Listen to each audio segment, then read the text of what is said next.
over the last couple of decades, if you look at it, what has been the norm is that India has always followed the technologies being developed in US, Europe, or maybe even China and Japan. What Hyperloop gives us an opportunity is it is not being commercial, it is not commercial anywhere in the world. And this is a stage, or this is a platform where we ourselves can develop this and be one of the leaders of the technology globally, so that we not just develop this for India, but we develop it and then expand it to the neighboring countries. And I think this is kind of the first time that such a technology can be a leader at such a huge stage, at such a global stage. Hello, changemakers. I have a question for you. What if you could move across the city by the time your popcorn is baked? What if you could move across the country by the time you finish a movie?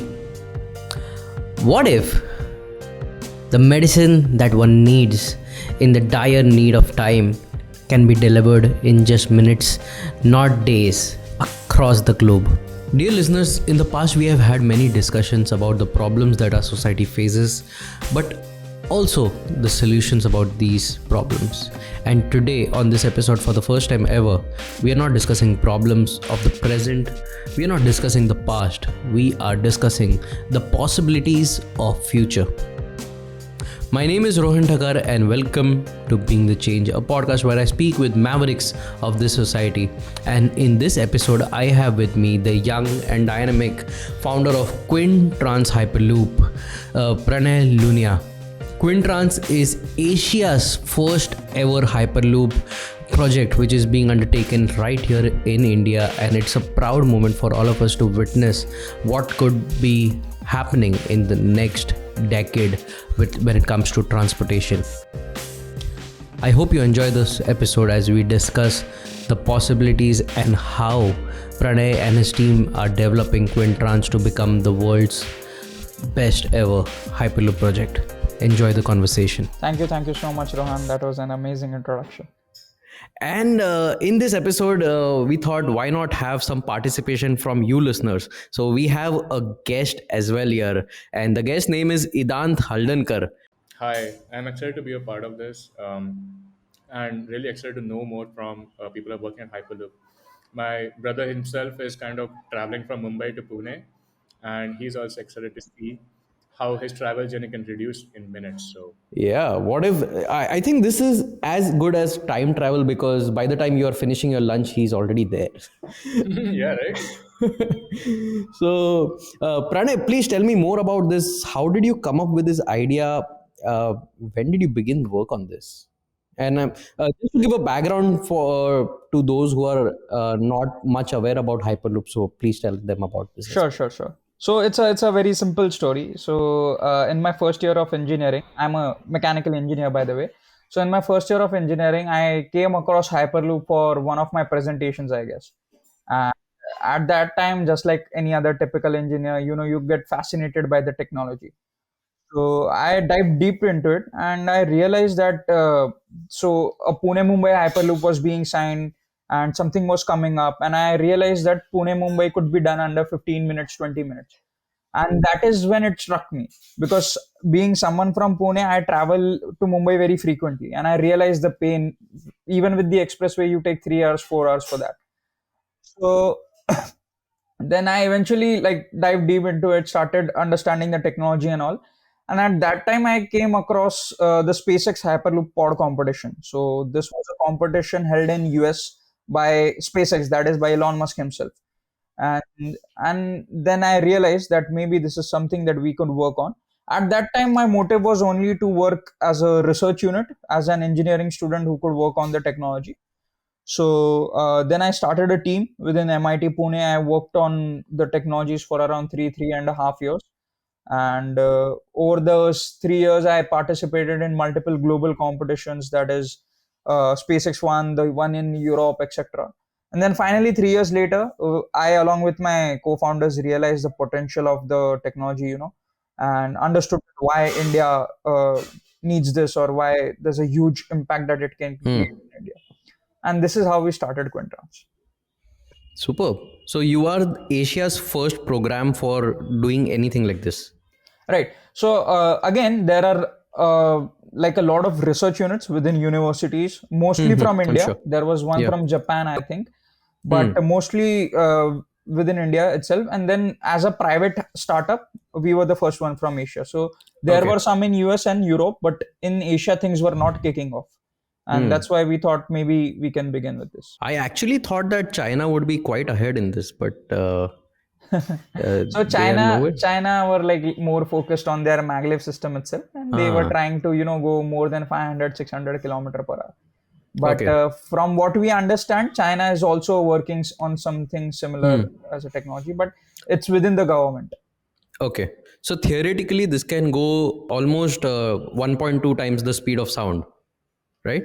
Theoretically, yeah, you could, but it is at this stage it is said that we could go at a top speed of 1,000 kilometer hour or 1,200. Okay. So we keep it transonic, that is just under the speed of sound Okay. Okay. For efficiency. for efficiency. Hmm. Superb. So, please tell me, like maglevs are something which has been there for a long time now. In fact, even in India, a project was under work for quite some time. How is it different, and why should India have this specifically? So, whenever you want to go fast in an object or a vehicle, there are two problems that you usually face. That is Hmm. rolling friction and an aerodynamic drag. That is the air resistance you face against your vehicle. And to eliminate both of these, uh, first to eliminate the rolling friction, what you do is you start removing the contact between the wheel and the road or the wheel and the track. And this is how maglev came into the picture. So you started levitating trains using magnets on the track itself, and this was the original concept of levitation. That's how the Chinese maglev, the Japanese bullet trains came into picture. But now your second villain in the story is the aerodynamic drag. So the faster you go, the more drag it is going to create. You might have felt this when you keep your hand out of the window going at high speeds in your car. So that is your second villain. And now to eliminate that, what we do is we place that vehicle inside a tube, and we partially remove the air out of it. So we remove almost 90 to 95% air out of that tube. And hence you don't have any aerodynamic drag, you don't have rolling friction. And it is, as a result, we can grow at speeds of 1,000 to 1,200 kilometer per hour with a very limited amount of energy. So it's like the work is similar to maglev, but you are in a vacuumized chamber.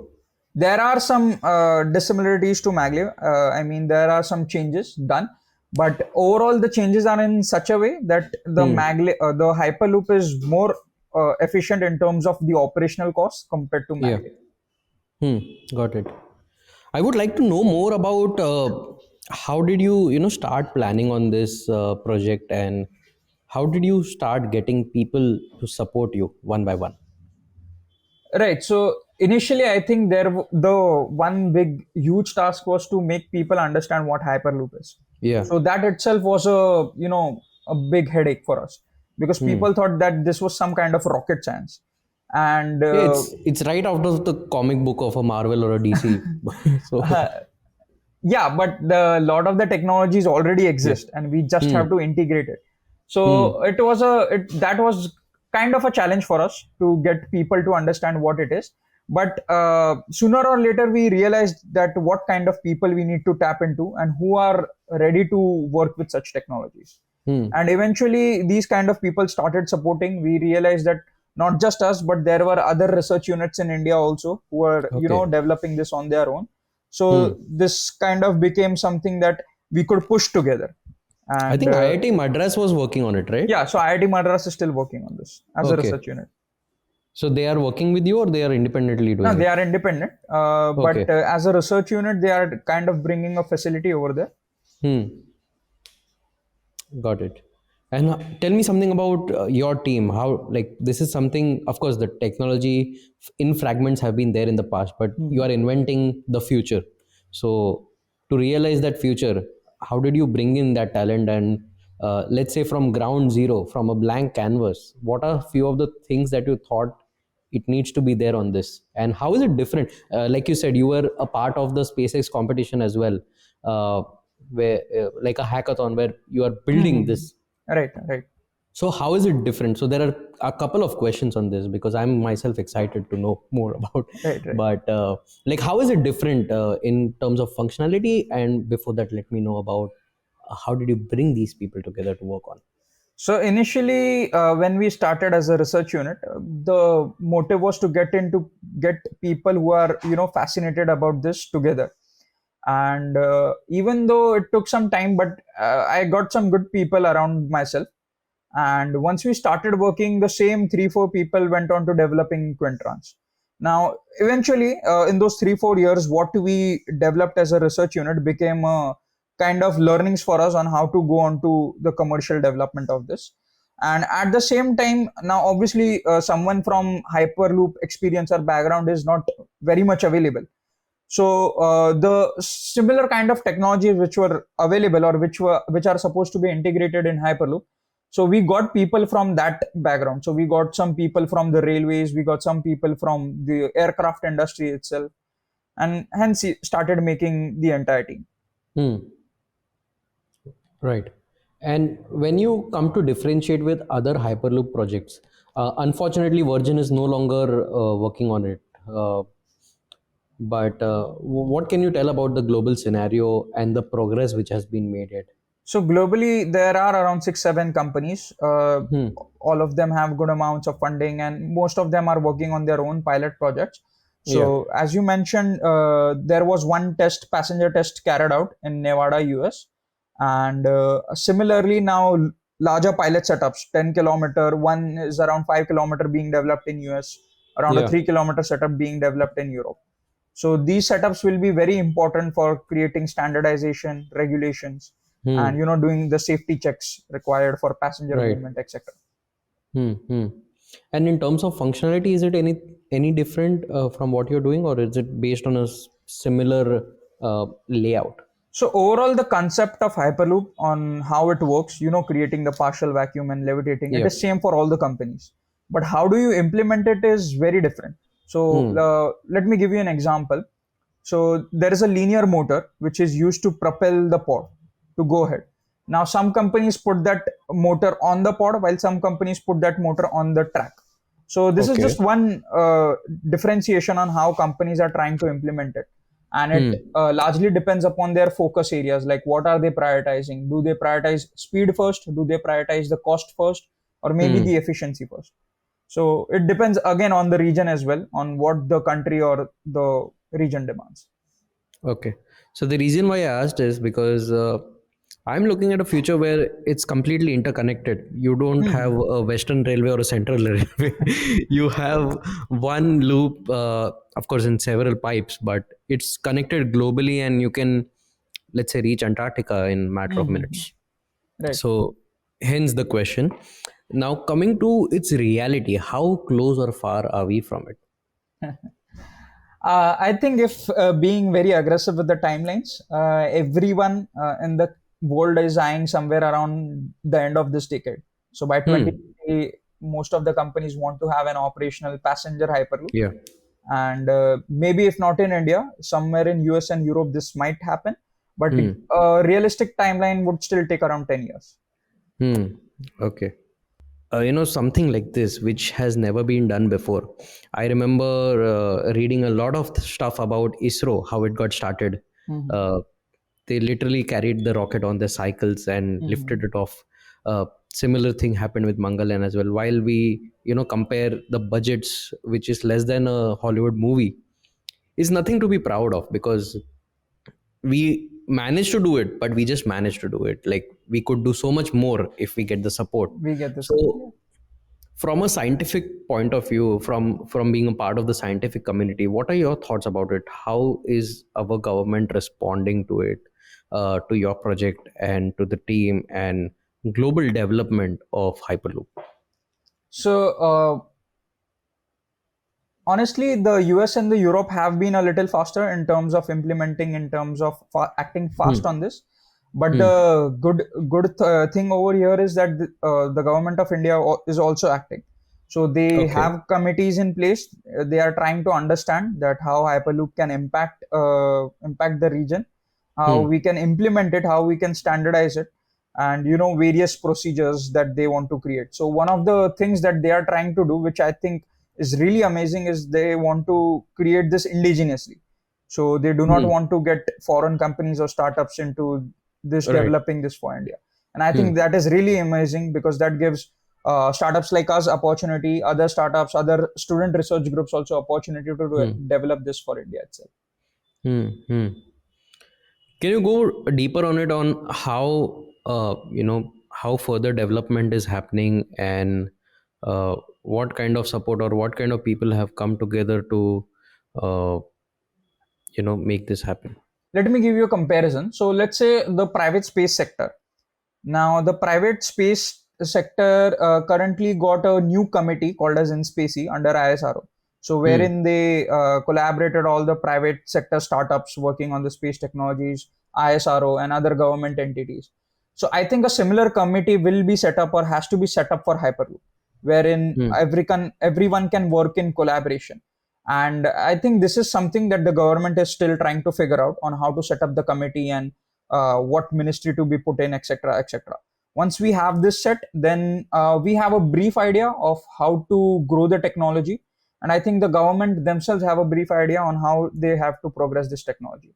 And what we want to do as a company is we want to make it parallel to what the government thinks. So eventually, this will start with a small 10 kilometer, 12 kilometer pilot setup, wherein we can test the technology, wherein we can prove that the passenger movement is safe, etc., etc., and then go on to developing, a Pune Mumbai Hyperloop or something like that. Can you share some more insights about your research? What have been your findings so far, and how are you developing towards it? Yeah, so I think, as I mentioned, so Hyperloop, a lot of technologies of Hyperloop are already existing, and we Yeah. just have to integrate it.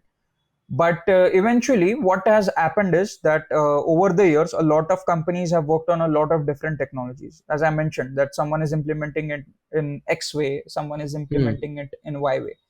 And what we right now need to do is we need to find an optimization amongst these, so that we have Hmm. the good amount of efficiency, good amount of speed, and the cost effectiveness as well.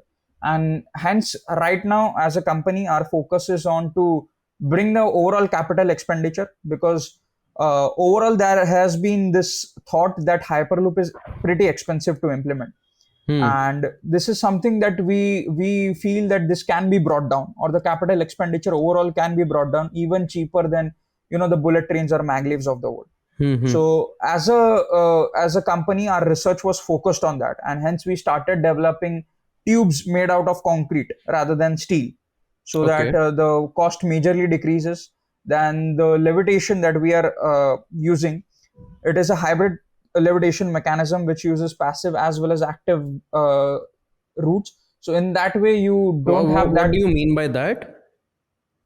So in levitation, you have multiple ways of levitating, and basically you classify them as active and passive levitation. So in active levitation, you constantly have to give them some kind of energy, basically Okay. electricity, so Hmm. that it can levitate. While It in can continue moving forward. Yeah, while in passive levitation, what you do is you use permanent magnets, very strong magnets, and once you gain a speed, so it starts levitating automatically. So this eventually saves the energy, because you don't have to supply energy to it. So we are kind of building a hybrid mechanism wherein we can use both the technologies and save the overall cost, but at the same time give you the same amount of confidence, same amount of performance. Gotcha. And we are at midpoint of this conversation, and I would like to introduce our guest for the day again, Idant. Uh, do you have any questions for our special guest, Pranay? Hi, Pranay, and really good information here. I come from a software engineering background, and I was always curious about how do you do the feasibility check. And so I have two questions here. Hyperloop is supposed to be built underground or above the land surface, and in either situations, when it's going to be covering big distances, how would you check and maintain that the vacuum pressure is always like the vacuum is always maintained under different weather conditions and rapid changes in the weather, just Right, like, you right, know right, right. Yeah, great question. And to So add to that as well, like you mentioned, other systems were using steel while you are using concrete. So how does that change the yeah, dynamics? sure. So, answering your first question, Ishant, Idant, pardon me. So, Hyperloop can be built underground, it can be built on the ground, as well as elevated like metros. So, this is one of the unique advantages of Hyperloop again.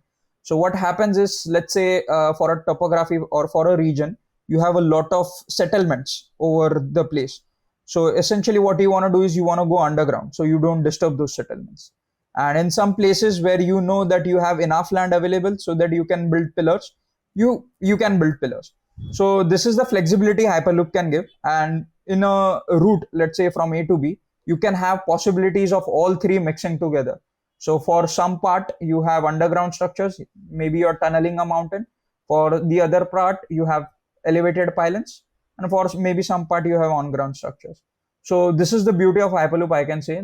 It reduces the land acquisition cost, it reduces the entire hassles around getting the regulations and all checked from the government itself.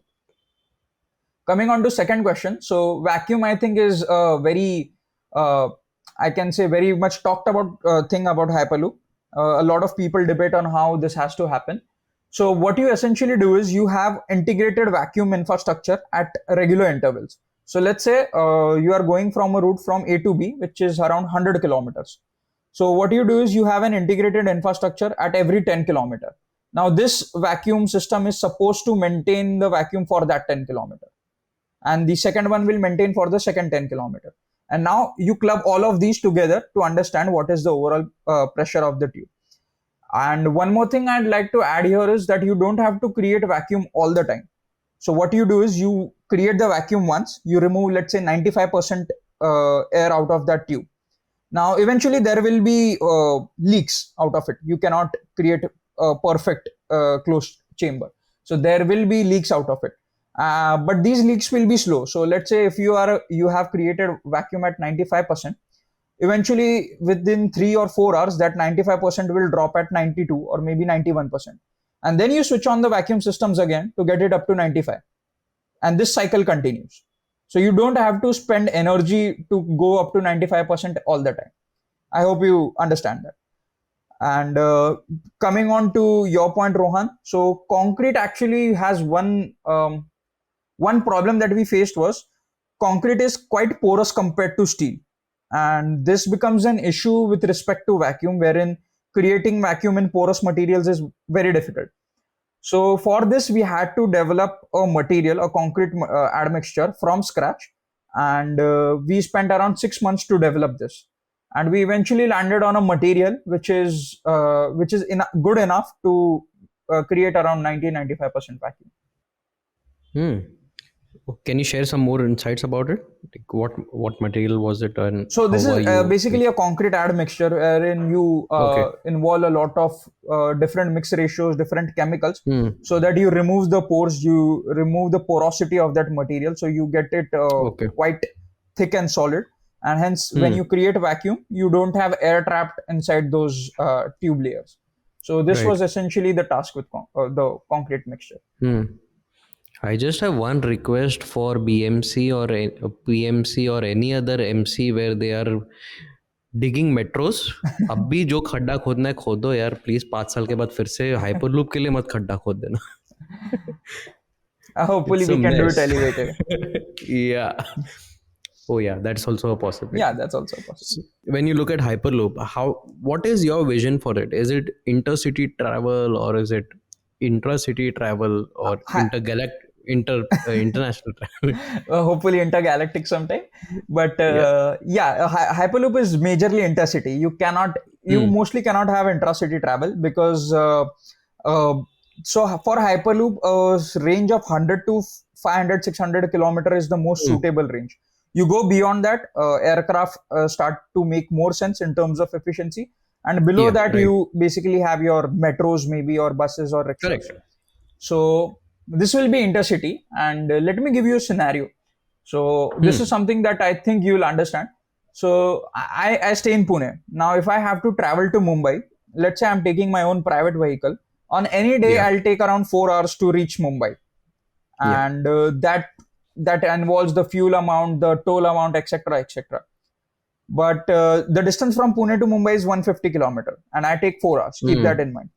Now, if I Hmm. have to travel to Delhi from Pune, the Yeah. airport is are literally 30 minutes from the city, and then I can take a flight which reaches Delhi in 1 hour.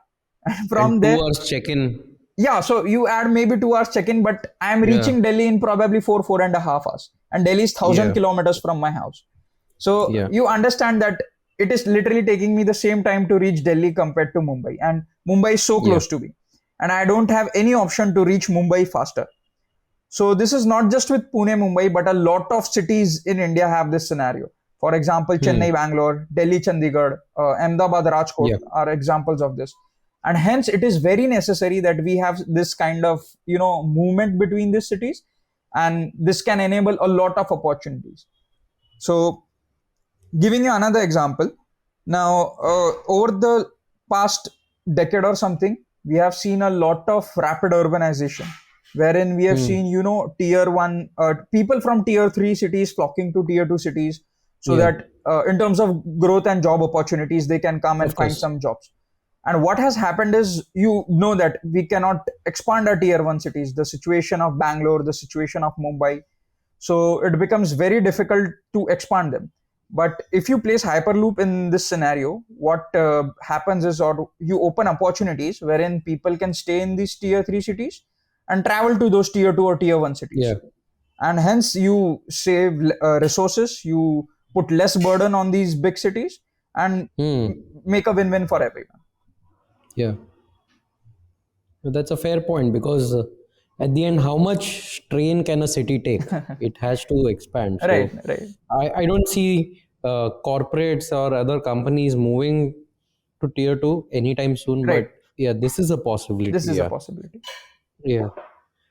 Now tell me something about how far have we developed when it comes to your research facility? Like what kind of development is going on, or how big is your loop?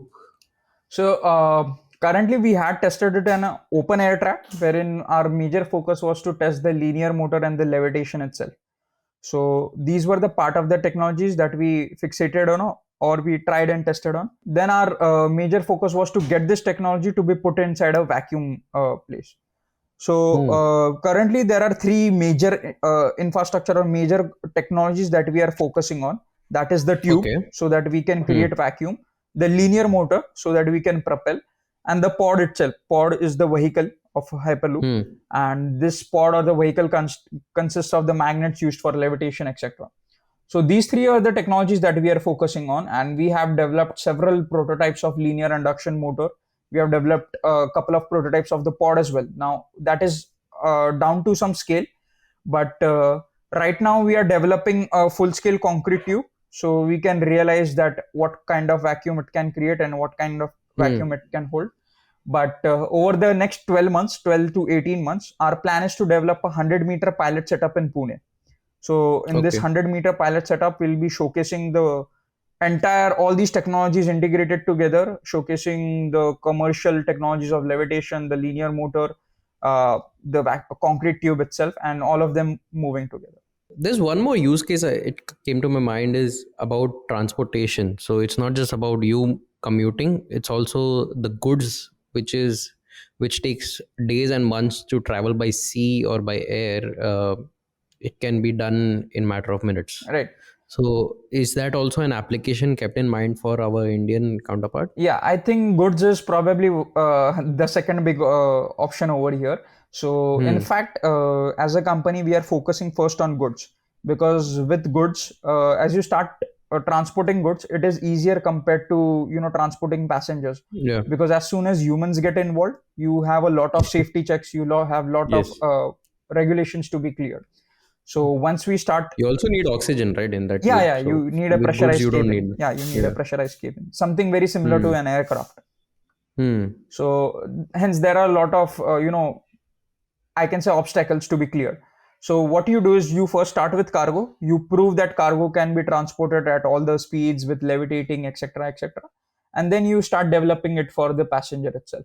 So in talking in terms of cargo, there are again a lot of opportunities. You might have seen that recently Zomato had started their intercity food delivery. So you could order from maybe, Pune sitting in Bombay or from Ahmedabad itself. So such kind of opportunities get open up because you can have those kind of foods delivered within 30 minutes. And these are essentially the niche markets or the targeted customers that we can have: intercity deliveries, fast cargo movement, specialized prioritized cargo, where you have to move rapidly. So another example of this, or we realized this, was during the pandemic, the COVID pandemic. uh, Yeah. Pune was Medical devel- supplies. yeah, Pune was developing the highest number of Hmm. vaccines in India, but Pune doesn't have a very good airport to send it Hmm. to all the places, even abroad, even in the country. So they had to ship all the vaccines from Pune to Mumbai, from where it was going everywhere. So Hmm. again, Pune to Mumbai, you have to take a truck, you have to have a cold storage, and a lot of issues over there as Yeah, I get it. I specifically want to speak about challenges. I'm sure building this is not easy, well. A and lot of challenges. especially when you are in a field which involves a collaboration between the public and the government. So,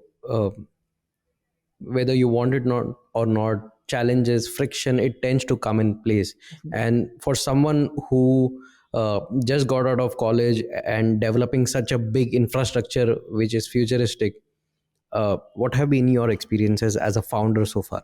So I think over the past couple of years, there has been a good shift in terms of accepting startups, accepting these companies coming on and giving you the Hmm. technology, not only with investors but with the public or the government itself. So maybe Yeah. 10 years, 15 years back, some government authority would not have even listened to you if a young guy from the college comes, but that has changed drastically over the couple of years. And even though there are some challenges, I can say, but these challenges, the public authorities, our private companies itself, we are ready to take it on together. Hmm. So Hmm. one of the major issues will be to implement it and Yeah. showcase the technology to all the relevant stakeholders. Because Hmm. if you see from the government perspective, what happens is whenever they sanction such kind of a greenfield project, such a large scale project, Yeah. there will always be a some kind of protest, some kind of opposition, that why such kind of money was put into Yeah. that project. So Absolutely. right. So there is some issues with the government. There are some issues with the private industry as well. So Hmm. we have to again we have to make government understand that how this will be implemented, what will be the stages that it will take to be implemented. Investors also are a big challenge for us, because we have to, because this is not a typical startup wherein you start taking a revenue in a couple of Yeah. years, you sell it to customers, you have consumer brands, etc. This will require long gestation period. You Yeah. Till the time you start developing, you start having revenues coming from the stream. So getting everyone on board to the idea, getting everyone to develop a business model around this itself is a task, because this is something that has not been developed not only in India but globally as well. So everyone is trying to learn, everyone is Yeah. trying to understand on how we can implement it. Hmm. So there has to be people who are taking these big bets. Just out of curiosity, if we consider the Bombay Pune project, uh, what would be the budget to make this a reality in today's time? So I think the previous company had mentioned a budget of $10 billion, which could roughly be around 75, 80,000 crores today. But Hmm. giving our estimate, our company's estimate, we are still looking at somewhere close to 5 to 6 billion dollars. That would be around 30%, Okay. 40% less than the previous Wonderful. company mentioned. So as I mentioned, that was our focus, to reduce the cost. Hmm. And also to mention, the Pune Mumbai region is very very It's difficult a in busy terms, road. busy, Yeah. as well as it is very difficult in It's terms of hilly. It's topography, right? So yeah. Pune is at a particular elevation, then you have ghats over Lonavala Khandala region, Yeah. and then you suddenly have a Hmm. drop around Mumbai. Yeah. So the region is difficult in terms of topography. That's why it would take a little Hmm. bit more compared to other routes. Do you think you could, if you could have, picked up a simpler location? Of course, it's still in development, and a lot of things are yet to be done in future. But if you were to put up a project, uh, other than Bombay Pune? Do you think you could pick up a simpler route so that a journey can begin from So somewhere? we have identified like 28 routes across the country Hmm. wherein Hyperloop can be put in. So we looked at these regions in terms of what is the traffic density, what is the cargo movement happening, what is the distance between them, etc., Yeah. etc. And typically Pune Mumbai is not the first corridor we are planning, because obviously it is, as I mentioned, it is very It's a difficult. It complicated is a technical complicated part. Yeah. region, but eventually that will be one of the dream projects to be done, because Hmm. Pune Mumbai has a huge amount of traffic, Yeah. probably the highest in India. So yeah, but other regions, maybe I can give you some examples, is Ahmedabad to Rajkot is a very flat region, so you don't have Hmm. much hilly regions in the area. The elevation is also same. Then we have Delhi to Chandigarh. You have Of course. Jaipur to Udaipur, again a desert area, so you don't have Hmm. literally anything to be complaining about. You have Bangalore to Chennai. You have Bangalore to Kochi, etc. Bangalore to Hyderabad as well. So these are some regions that can be connected. Hmm. Are you also looking at port collaborations? Yeah. So we are in talks with multiple Hmm. ports as of now. So Hmm. what we want to do essentially as of now is we want to develop a small scale 10-12 kilometer setup Hmm. Hmm. along with the port, so that we can transport that shipping containers or the goods from the port to the nearby railway line or nearby Hmm. warehouse unit, whatever is in the region. Hmm. Hmm. And this acts as a very good first pilot project, because it Yeah. is not just a standalone project, but and you can move goods, you can earn revenue from it, and at the same Yes. time you are proving your technology to the stakeholders, be it government, be it Hmm. investors, that this can work. You give Hmm. economic feasibility around this, you give a case benefit Yeah. that this is better than the other options that we have. Yeah. Yeah. I wish to come to a very important part here. You are someone developing such a futuristic project which can transform the way we look at commutes, we look at goods transportation, we look at healthcare, Hmm. and of course, food and entertainment is also part of it. Where you're building so many things, you're building one infrastructure that can change the way we look at humanity.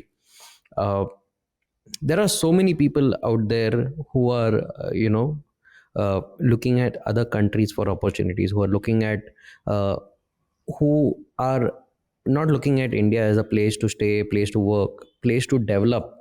And here you are using the same technology that European and American corporations are working on. uh, is there anything that why did you choose to stay here and not go anywhere else where this could be developed much faster? I think there is this is something that we have often discussed amongst the teams, amongst the other Hyperloop Hmm. players as well. Yeah, because I'm And sure across the globe people would be poaching you right now. right. Because over the last couple of decades, if you look at it, what has been the norm is that India has always followed the technologies being developed in US, Europe, or maybe even China and Japan. And this has always been the norm. We just take the Yeah. technology, we put a layer on it for saying that it's Indian or indigenous, and we develop it and throw it here in the country. But what happens with Hyperloop, or what Hyperloop gives us an opportunity, is it is not being commercial. It is not commercial anywhere in the world, and this is a stage, or this is a platform where we ourselves can develop this and be one of the leaders of the technology globally, so that we not just develop this for India, but we develop it and then expand it to the neighboring countries. And I think this is kind of the first time that such a technology can we can be a leader at such a huge stage, at such a global stage. So this kind of perspective, this kind of vision opens up that uh, in fact, rather than the other countries, we have more growth Hmm. opportunities here in India. Hmm. What is your thought about the ongoing economic scenario and its impact on uh, the transportation projects across the globe? So I'm not much of an economic analyst myself, but from what I understand and from what I've been seeing, Yeah. India wouldn't get much affected with the Hmm. kind of problems that US is facing, and Yeah. majorly with them saying that they'll be going into a recession. But hopefully, this at the same time also gives us an opportunity to maybe get a little bit lead on the other countries which will Yeah. be facing an economic Hmm. downturn. Yeah. Superb. So I think I have covered all my questions. Let me know if you want to add something as a closing note. I think one of the major things that we think could push Hyperloop overall forward is that when we get support not just from government or investors but from public authorities or general Yeah. public as well. Once public start to adapt these kind of technologies, start to Hmm. understand that how this can work and change it, so it generally then becomes a good thing for the government itself to implement such kind of huge projects for their state, for the Yeah. people. So Hmm. one thing that we have been trying to do for the past few months is to get more people into it, make more people understand on what Hyperloop is, and spread this word around. So I think Hmm. I'll be saying this to listeners as well, that if you think that this technology can change it, maybe spread a little more word around, and this could help eventually develop this faster. Superb. So I think we had a super packed session, and thank you so much, Pranay. Thank you, Idant, for joining in. And I hope you listeners found this conversation helpful. If you are a listener who is considering to look at a job opportunity, look at the job of the future. Pranay, are you hiring? Not right now, but please keep following us. We'll be opening shop soon. Superb. So, if you're looking at the future and building your career, don't stop looking at India. There's some bright future here. There's a ton of work happening in different fields in transportation, infrastructure, metaverse, healthcare, and yeah, that's all I can say. All you can do is keep an eye open for opportunities, strike hard, and make the best out of your luck. That's it from my end, and keep listening, keep inspiring people, and become the change that you want to see.